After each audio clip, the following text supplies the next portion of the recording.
Uluyolo Seti ofunda ugrade 12 ubelungiselela ukubhala imviwo zokuphela konyaka ngomso ngethuba isiva isithonga sokubulawa kamama wakhe uAlina, umninawa wakhe uAkhanya, umzala wakhe obesenza ugrade 12 uAzakhe, umakhulu notatomkhulu wakhe.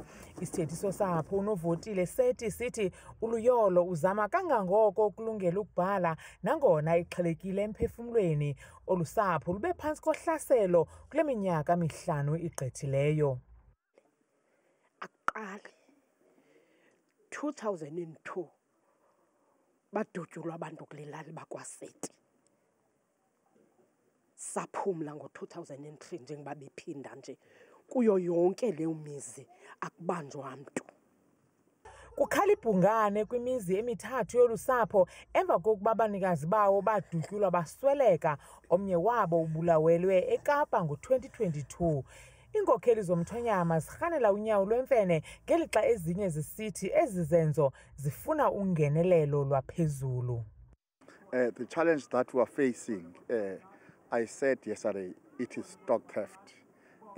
People are accusing each other of dog theft, and then they don't want to speak to each other or engage each other. Yinyani le yokuba akuhlaselwa okokuqala. Kokwesibini, phantsela uba kulento okukhatywa kwamacango enyanisweni iyenzeka lento.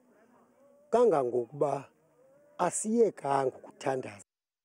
Umkomishinala wamapolisa ephondweni uNjengele nomthetheleli mene uthi ompondo zihlanjiwe kuphando bathe bhazalala bezingela abarhanelwa naphantsi kwezicithi.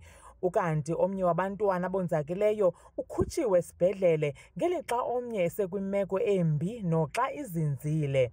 Bebengekabonakali nangetshengele oonontlalontle ukuzawuphulula imiphefumlo eyaphukileyo.